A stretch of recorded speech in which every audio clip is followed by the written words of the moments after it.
नमस्कार, हमारे खास कार्यक्रम देश देशांतर में आपका स्वागत है। मैं हूं टीना झा। आज हमारी चर्चा का विषय है पुलिस बल में महिलाएं। Bureau of police research and development के मुताबिक राज्य और केंद्र शासित प्रदेश पुलिस बलों में इस साल महिला कर्मियों की संख्या में इजाफा देखा गया है। बीते साल की अपेक्षा इस साल राज्य और केंद्र शासित प्रदेश पुलिस बलों में महिला कर्मियों की संख्या में 16% की वृद्धि दर्ज की गई है। राज्यों में महिला कर्मियों की सबसे अधिक हिस्सेदारी बिहार में है। यहां नागरिक पुलिस, जिला सशस्त्र रिजर्व पुलिस बल, विशेष सशस्त्र पुलिस बल और भारत रिजर्व बटालियन में कुल 25.3% तक महिला कर्मी हैं। बिहार पुलिस के बाद 19% महिला कर्मियों के साथ हिमाचल, 18.78% महिला कर्मियों के साथ चंडीगढ़ और 18.5% महिला कर्मियों के साथ तमिलनाडु पुलिस का स्थान आता है। हालांकि कुल प्रतिशत और संख्या पुलिस बल में अभी भी पुरुषों का ही वर्चस्व है। रिपोर्ट के अनुसार राज्यों और केंद्र शासित प्रदेशों के पुलिस बलों में 2,15,504 महिला पुलिसकर्मियों की मौजूदगी है, जो कि देश में कुल पुलिस बल संख्या का महज 10% है। तो आज देश देशांतर में हम चर्चा करेंगे bureau of police research and development की रिपोर्ट पर।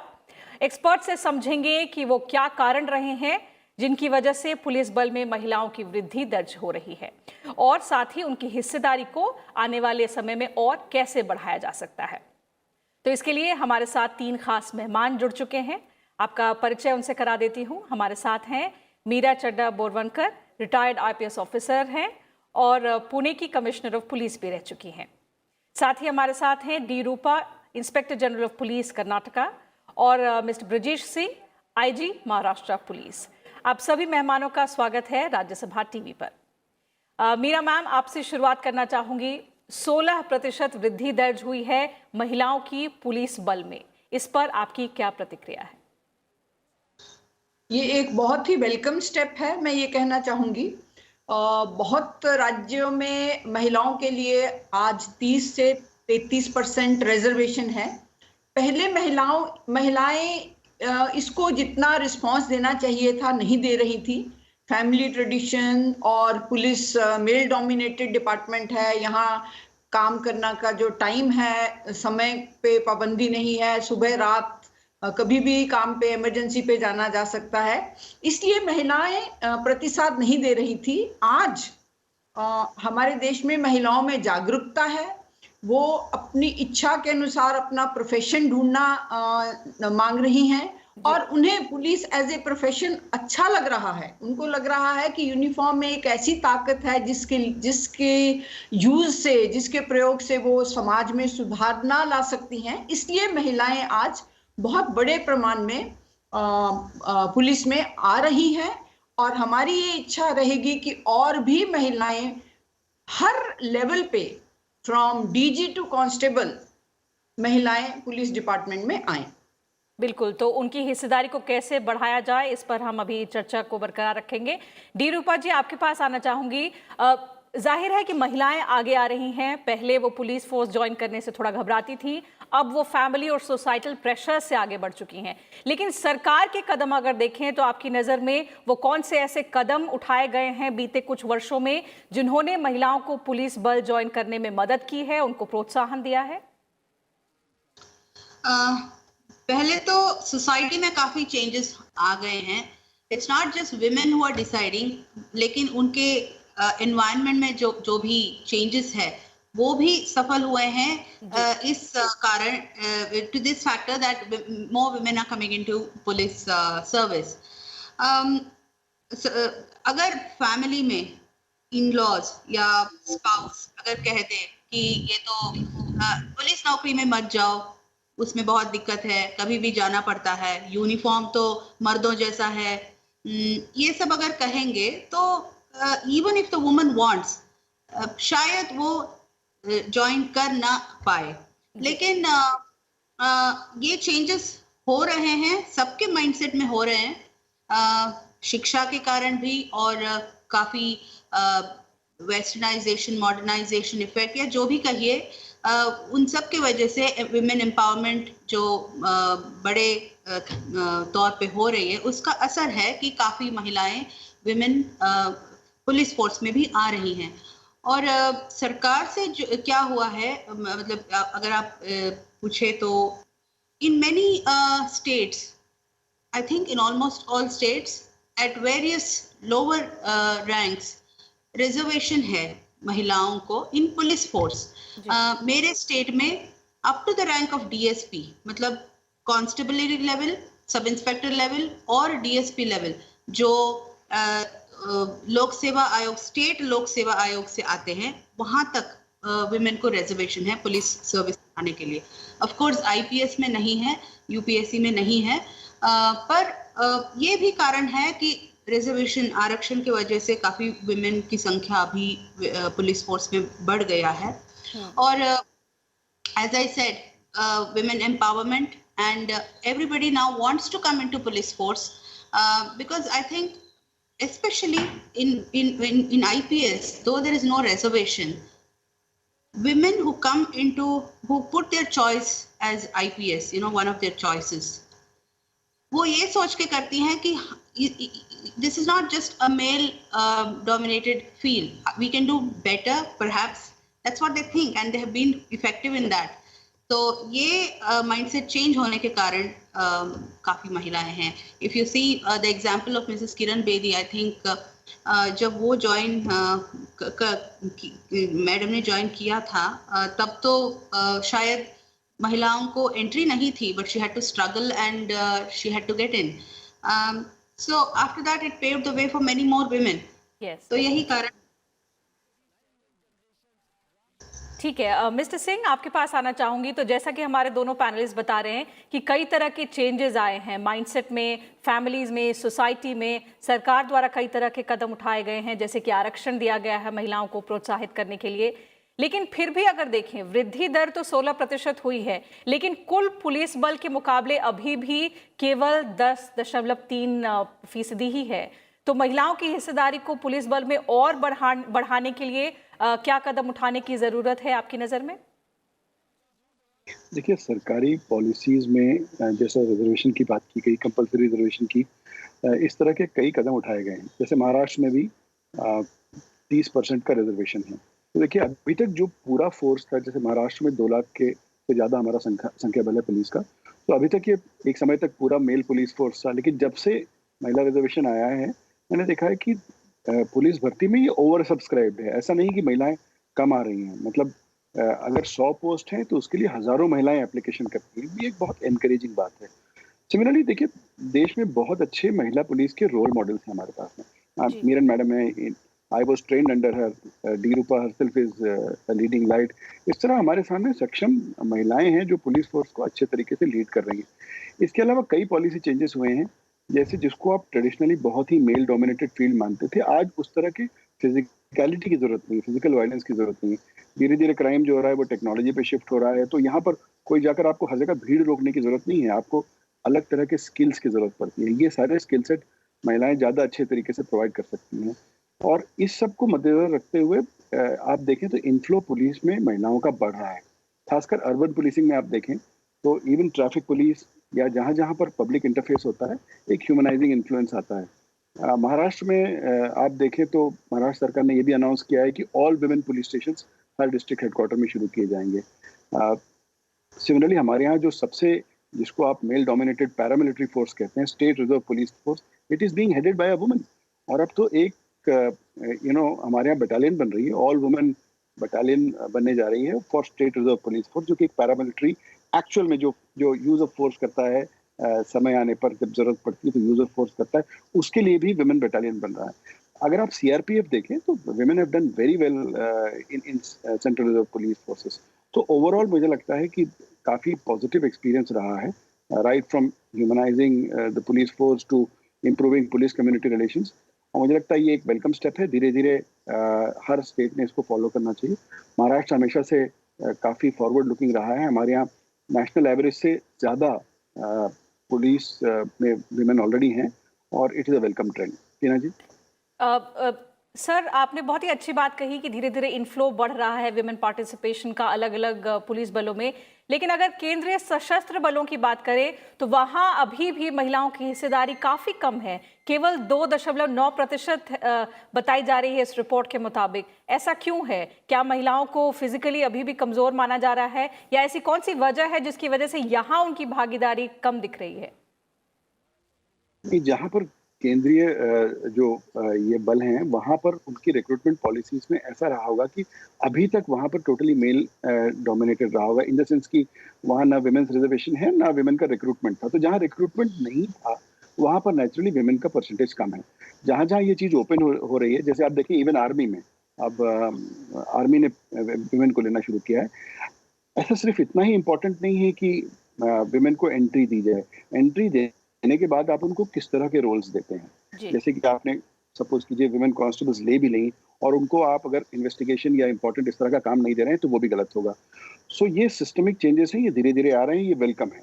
महाराष्ट्र में तो मैंने देखा कि इवन पुलिस स्टेशन जो हैं वहाँ पर महिला इंचार्ज होती हैं, और जितने भी जो so called male dominated bastions थे वहाँ पर we are seeing that women are doing very well. Tina ji. Meera ma'am, Brajesh Singh ji बहुत ही अच्छी बात है कि ये कह रहे हैं कि अगर हम महिलाओं को एंट्री तो दें पर उनको वैसा रोल ना दें जो वो डिजर्व करती है तो वो काफ़ी गलत होगा। आपके एक्सपीरियंस से जानना चाहूंगी कि with in the police force जिस वक्त आप आई थी उस वक्त क्या आपको किसी तरह का डिस्क्रिमिनेशन फेस करना पड़ा, या वो किस तरह के चैलेंजेस थे जो आपने अपने वक्त में फेस किए? हाँ, तो टीना जी 1981 बैच जिसमें मैंने आईपीएस ज्वाइन किया उसमें मैं एक अकेली महिला अधिकारी थी। तो आप सोच लीजिए किरण बेदी मैम के 72 बैच के बाद 9 बरस बाद जब मैं आईपीएस में आई तब भी मेरे बैच में मैं अकेली महिला थी, और मैंने Indian audits and account service पहली बार सिलेक्ट की थी, और दूसरी बार मैं जब आईपीएस के लिए मैंने ऑप्ट किया तो मेरे सब बैचमेट मुझे दिन रात बोलते थे या तुमने गलती की है, तुम वापस जाओ, महिलाओं के लिए पुलिस ठीक नहीं है, Indian audits and accounts is a better service. जी। सो 80s में हमारे देश में ऐसा वातावरण था कि जब मैं महाराष्ट्र में भी आई तो लोगों के मन में, पुलिस अधिकारियों के मन में, सिटीजन्स के मन में महिलाएं पुलिस में काम कर पाएंगी क्या, इसके बारे में एक बहुत बड़ा प्रश्न चिन्ह था, और इनको क्या रोल दिया जाए उसके बारे में उनके मन में रोल कॉन्फ्लिक्ट थी। उदाहरण के लिए जब मैं मुंबई में डीसीपी बन के गई 1987 में तो मेरे कमिश्नर सर बोले आप नाइट राउंड कैसे करेंगी। तो ये प्रश्न जो 80s में महिलाओं से पूछे जाते थे वो आज कोई नहीं पूछता। हम नाइट राउंड करती हैं, हम पुलिस स्टेशन इंचार्ज हैं, हम डिस्ट्रिक्ट पुलिस हेड करते हैं, हम पुलिस कमिश्नर हैं। तो ये पिछले 40 बरस में एक बहुत ही पॉजिटिव चेंज है जो मुझे सहन करना पड़ा वाइल ज्वाइनिंग आईपीएस। वो आज की महिला कांस्टेबल हो या डीवाईएसपी हो या आईपीएस अधिकारी हो, महिलाओं को आई वोंट से कि 100% एक्सेप्टेंस हो गया है, बट मैं ऐसा कहूंगी कि समाज और डिपार्टमेंट 80% तक हमें अब एक्सेप्ट करता है, और नागरिक महिला अधिकारी के बारे में बहुत ही विश्वास रखते हैं। हर जगह हमें महिला अधिकारी चाहिए, ये उनकी मांग रहती है। सो ये जो ट्रस्ट इन विमेन ऑफिसर्स है, trust in women in uniform, ये भी एक बहुत ही वेलकम ट्रेंड है जो मैंने पिछले कई वर्षों में देखा है और अनुभव भी किया है। बिल्कुल। डी रूपा जी, तो पिछले कई दशकों में जैसा कि मीरा मैम बता रही हैं बदलाव तो बहुत आए हैं, लेकिन क्या भेदभाव का तरीका बदला है? क्या आज भी are women treated differently by their male counterparts within the police force? जैसे मैम ने कहा काफी एक्सेप्टेंस है, लेकिन 100% नहीं है। तो यहाँ मतलब इधर उधर ऐसे एग्जांपल्स कई मिलते हैं, जबकि जो नॉन एक्सेप्टेंस दिखता है वो काफी एग्जांपल्स हैं।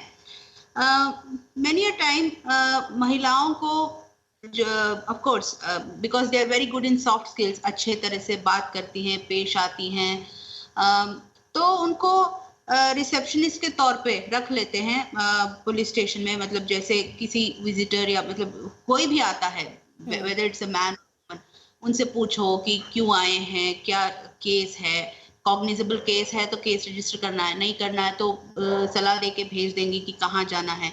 ये सब करने के लिए महिलाओं को रखा गया है, वो अच्छे कर रही हैं।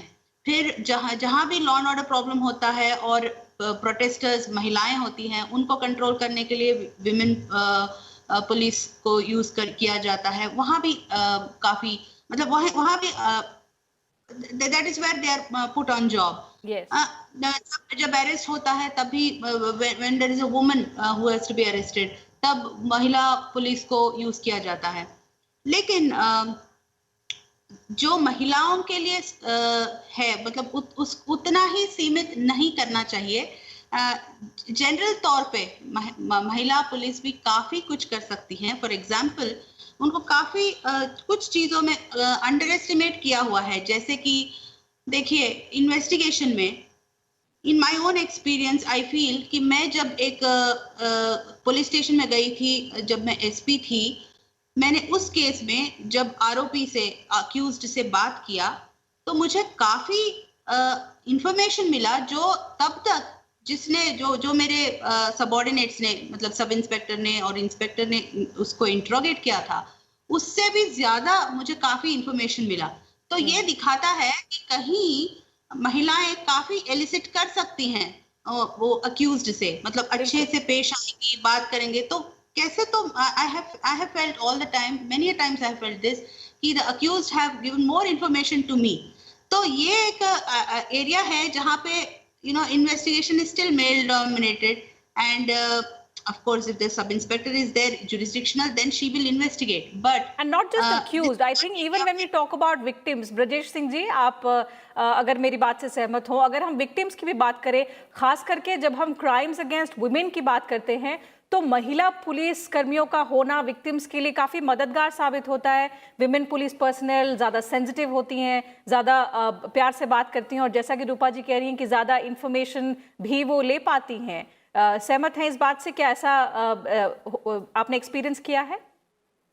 जी, I have handled this portfolio of prevention of atrocities against women, और मैंने देखा कि जैसे मैंने शुरुआत में कहा कि एक बड़ा ह्यूमनाइजिंग इन्फ्लुएंस पुलिस पर है। दूसरी एक बात आप देखें, एक्सेस टू जस्टिस कि क्या हमारी महिलाएं कॉन्फिडेंट फील करती हैं कि वो पुलिस स्टेशन में जाके रिपोर्ट करें। एक महिला का प्रेजेंस, सिर्फ वहाँ पर एक महिला अधिकारी का या कर्मचारी का प्रेजेंस जो इस चीज़ को चेंज कर देता है। तो उसको ये पता है कि वहाँ जाने के बाद उसकी बात समझी जाएगी, उसको सुना जाएगा और उसको जो ट्रीटमेंट है वो किसी प्रेजुडिस से नहीं दी जाएगी। क्योंकि जनरली आज जो हमारे स्टीरियोटाइप्स हैं, इसके कारण हमको लगता है, एक ऐसा परसेप्शन बनता है कि पुलिस स्टेशन में मेल डोमिनेटेड एक परसेप्शन है और उसके कारण हमको वहाँ पर जाना मुश्किल होगा। लेकिन महिलाओं के प्रेजेंस से ये बात चेंज हो जाती है। मैं आपको एक और कॉन्ट्ररी बात बताना चाहूँगा कि किसी को भी अगर लगता हो कि महिलाएं कहीं से कम है, तो मैं आपको बताता हूँ, मैं मैडम मीरन बोरवणकर के नीचे ट्रेन हुआ हूँ और जब मैं पहले दिन डिस्ट्रिक्ट ज्वाइन करने गया था तो मैं शो शुरू होने से पहले उनसे बात कर रहा था, तो ये कई किलोमीटर चल के ऑलमोस्ट गले तक वहाँ पर ये थे, खेती थी, वहाँ जाकर डेड बॉडी देखने गई थी और आई वॉज बिविल्डर्ड। मेरा पहला दिन था पुलिस में। सो मेरे सारे स्टीरियोटाइप्स तो उसी दिन खत्म हो गए कि ऐसा कोई काम नहीं है जो महिलाएं नहीं कर सकती, and plus they bring a better humanising experience. Similarly मैंने देखा है कि हमारे यहाँ एक एक्सपेरिमेंट किया गया था हमारे कमिश्नर ऑफ पुलिस से, जब मैं ट्रैफिक ब्रांच हेड किया करता था, तो उन्होंने कर दिया कि 30% of traffic police would be women, and really मैंने देखा they were better enforcers of traffic rules, conflict कम हो गया और काफ़ी एक सैनिटी ट्रैफिक एनफोर्समेंट में भी आई। तो मुझे लगता है कि इंटरनली हमारे यहाँ जो सब कल्चर है पुलिस का वो भी चेंज हो रहा है और it is going in the right direction. Tina ji बिल्कुल। मीरा मैम, आपने अपने पहले जवाब में ये बताया कि एक्सेप्टेंस हुआ है, चेंजेस हुए हैं, लेकिन वो 100% एक्सेप्टेंस अभी भी नहीं आया है। डिस्क्रिमिनेशन का जो तरीका है वो शायद थोड़ा बहुत बदल गया है, लेकिन स्ट्रगल वुमेन के लिए आज भी है। तो आपकी नज़र में और क्या करने की ज़रूरत है in order to make police force more women friendly? इस विषय पे हमारे पुणे में सेंटर फॉर पुलिस रिसर्च है, जिसके तरफ से एक स्टडी किया गया, जिसका सैंपल अबाउट 500 विमेन कांस्टेबल्स और सब इंस्पेक्टर्स था। तो उनके कहने के अनुसार बेटर इंफ्रास्ट्रक्चर, जैसे कि देखा गया कि पुलिस स्टेशन में विमेन स्टाफ के लिए, महिलाओं के लिए सेपरेट टॉयलेट्स नहीं है, रेस्ट रूम नहीं है। एक तो इंफ्रास्ट्रक्चर बेटर किया जाए। दूसरा, उनका कहना था कि अभी भी जो एटमॉस्फेयर है पुलिस स्टेशन में वो 100% उन्हें कोऑपरेशन नहीं मिलता है। उसके लिए जेंडर सेंसिटाइजेशन की ट्रेनिंग हम अपने स्टाफ को बहुत देते हैं, बेसिक ट्रेनिंग में भी और refresher courses, in service training में भी उसे इम्प्रूव किया जाए। और उस रिसर्च में महिलाओं ने कहा हमें लीडरशिप ट्रेनिंग और एक्सपीरियंस शेयरिंग की बहुत जरूरत है। तो मैं ये कहना मांगूंगी कि अगर महिलाओं के लिए पुलिस स्टेशन में अच्छा इंफ्रास्ट्रक्चर हो, अगर पुरुष अधिकारी जेंडर सेंसिटाइज्ड हो, उन्हें कोऑपरेट करें, और अगर महिलाओं को उनकी डिमांड जो है कि हमें एक्सपीरियंस शेयरिंग और लीडरशिप ट्रेनिंग दी जाए। हमारे में सब तरह की कैपेबिलिटीज हैं, बट हमें और नेतृत्व की इच्छा है। ये इतना पॉजिटिव ट्रेंड है, अगर इस पे हम जोर दें तो I think they will perform much better. Nirupa, you agree that if given the opportunity, if women are given the same opportunity to acquire the same set of skills as their male counterparts, they will outperform the men? इस पर disagree करने की क्या बात है? I fully agree. And basically एक stereotype change होना चाहिए जो कि पूरे सोसाइटी में एक्चुअली चेंज होना है। जब भी कोई पद पे एक पुरुष है और कुछ let's say there happens some incident and the system fails, तब ये कहा जाएगा कि पुरुष तो समर्थ था, लेकिन जो सर्कमस्टेंसेस थी वो उनको वर्कआउट नहीं किया गया, मतलब वर्कआउट नहीं हुआ, तो इसलिए वो फेल हो गया। लेकिन उसी पद पे अगर महिला है तो पूरे फोकस उसके महिला होने पर आ जाती है और कहा जाता है कि देखो उस महिला से हैंडल नहीं हुआ, and this gets carried on कि महिलाएं हैंडल नहीं कर पाती। तो this has to be corrected, क्योंकि एक महिला फेल भी हो गई तो उसको महिला के कारण फेल हो गई ये टैग किया जाता है, और वो पूरे जनरलाइज होके पूरे महिला folks all the women folk will suffer. तो ये स्टीरियोटाइप बेसिकली सोसाइटी में चेंज होना ही है।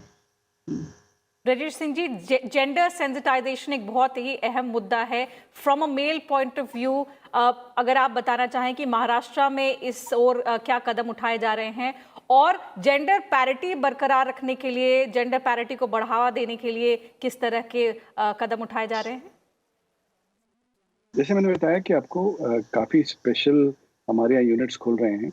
जैसे कि हर पुलिस हेडक्वार्टर में बात हुई है कि पूरा महिला police, all women police station खोला जाए, या फिर जैसे मैंने बताया स्टेट रिजर्व पुलिस फोर्स में भी महिला बटालियन की बात हो रही है। इसके अलावा देखिए, one has to understand that there are special needs of women.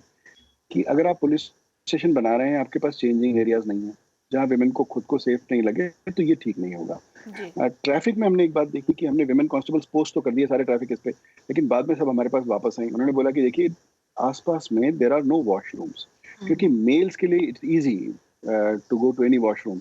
Then फिर हमको ट्रैफिक कांस्टेबल्स की जो ड्यूटीज लगानी पड़ी वो ऐसी लगानी पड़ी कि पास में वॉशरूम हो। तो ये स्पेशल नीड्स जब तक आप नहीं समझेंगे तब तक आप एनकरेज नहीं कर पाएंगे वुमेन को to take roles equivalent to women. Similarly जहाँ पर where there are women who have small children, so यहाँ क्रेशेस शुरू किए गए थे। आई थिंक पूना में भी मीरन मैडम ने क्रेशेस शुरू किए थे। सिमिलरली महाराष्ट्र में इस बारे में सेंसिटाइजेशन पे बड़ा जोर है। हमारी जितनी सीनियर लेवल पे, डीजी लेवल पे मीटिंग्स होती है, वहाँ एक मुद्दा ज़रूर होता है कि जेंडर सेंसिटाइजेशन के बारे में क्या हो रहा है। एफर्ट्स लिए जाते हैं, ट्रेनिंग प्रोग्राम दिए जाते हैं, एक्सपीरियंस शेयरिंग होता है, और कॉन्क्रीट जिस तरह के स्टेप्स होते हैं, चाहे वो चेंजिंग रूम्स हो, क्रेशेस हो, या सेपरेट बाथरूम्स हो, ये सारी चीज़ें सरकारी तौर पर भी की जाती हैं। तो मुझे लगता है कि ये जितना डिसीजन मेकिंग में विमेन का पार्टिसिपेशन होगा, वो उतना उसमें अपनी नीड्स का ख्याल रख पाएंगी, और ये हो रहा है। और मुझे लगता है कि कंसल्टेशन बहुत ज़रूरी है कि कोई भी आप अगर विमेन के लिए कोई मेजर लेते हैं तो उसमें कंसल्टेशन किया जाए विमेन से, विमेन अधिकारियों से कंसल्टेशन किया जाए, जिससे कि आप एक सेफ और एक अच्छी प्लेस बनाएं विमेन के काम करने के लिए। और जब वो काम करेंगी तो वो एक ज़्यादा अच्छा आउटपुट दे पाएंगी। मैंने सारी जगह देखा, चाहे वो आज साइबर क्राइम देख रहे हैं, सो भले ही पहले एक स्टीरियोटाइप था कि women should be given desk jobs, but they are doing fantastic work in cybercrime. I have seen that they are ace investigators and they understand things very well. They are quick on the uptake. So it has been overall a positive experience. लेकिन इसके साथ में हमने special needs का ध्यान रखना बहुत बहुत जरूरी है। बिल्कुल, तो सिर्फ ये नहीं है कि महिलाओं की संख्या में वृद्धि हो, इस पर जोर डाला जाए, बल्कि इस बात पर भी बहुत ध्यान रखना होगा कि जो वर्क प्लेस है, जो पुलिस फोर्स है, उसको ज़्यादा वुमेन फ्रेंडली बनाने की ज़रूरत है। तो आप तीनों मेहमानों का धन्यवाद हमारे साथ जुड़ने के लिए और अपने विचार हमसे इस विषय पर साझा करने के लिए। तो देश देशांतर में आज इतना ही। अगर आपने हमारा टेलीविजन ब्रॉडकास्ट मिस कर दिया हो तो आप हमारा कार्यक्रम यूट्यूब पर भी देख सकते हैं और आप अपना फीडबैक और सजेशंस भी हमें भेज सकते हैं। कल फिर हाजिर होंगे आपके साथ एक नए टॉपिक और नए पैनलिस्ट के साथ। नमस्कार।